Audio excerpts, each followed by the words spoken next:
এবারের ঈদ যাত্রায় সারা দেশে ৩৯৪টি সড়ক দুর্ঘটনায় প্রাণ হারিয়েছেন ৪০২ জন, আহত ১,২৯৪ জন। সংবাদ সম্মেলন করে এই তথ্য দিয়েছে যাত্রী কল্যাণ সমিতি। দাবি করা হয়, গেল বছরের তুলনায় এবার সড়ক দুর্ঘটনায় মৃত্যু বেড়েছে ৩.৫%। বেড়েছে যাত্রী হয়রানি ও বাড়তি ভাড়া আদায়ও। নগদ নিয়ে এলো হার না মানা হার অফার। সর্বনিম্ন ১০,০০০ টাকা রেমিটেন্স নগদে পাঠালে থাকছে স্বর্ণের হার জেতার সুযোগ।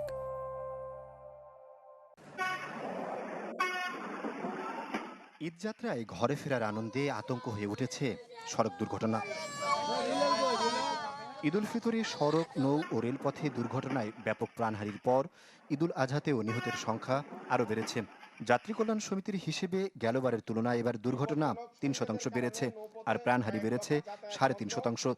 সড়কপথে দীর্ঘ যানজটের গেল ২১শে মে থেকে ৪ঠা জুন পর্যন্ত ১৫ দিনের ঈদযাত্রায় ৩৯৪টি দুর্ঘটনা হয়, যাতে প্রাণ গেছে ৪ শতাধিক মানুষের, আর আহত হয়েছে প্রায় ১৩০০ জন। এবারও ঈদযাত্রায় অতিরিক্ত ভাড়া আদায়ের নৈরাজ্য, যাত্রী হয়রানি চরমভাবে বেড়েছে। একই সাথে সড়ক দুর্ঘটনা ও মানুষের পদে পদে যাতায়াতের ভোগান্তি বেড়েছে। এবছর নৌ ও রেলের তুলনায় সড়কে দুর্ঘটনা ছিল বেশি। এর মধ্যে সবচেয়ে বেশি মৃত্যু হয় মোটরসাইকেল দুর্ঘটনায়। এছাড়া অতিরিক্ত ভাড়া আদায়, যাত্রী হয়রানি, ট্রাফিক পুলিশের চাঁদাবাজি ও বেপরোয়া গতি নিয়ন্ত্রণে সরকারের ব্যর্থতার সমালোচনা করেন যাত্রী কল্যাণ সমিতি। বাসগুলিতে ১০-১২ বছরের অভিজ্ঞতা ছাড়া কোনো দূরপল্লার বাসের ড্রাইভার যেন চলতে না পারে।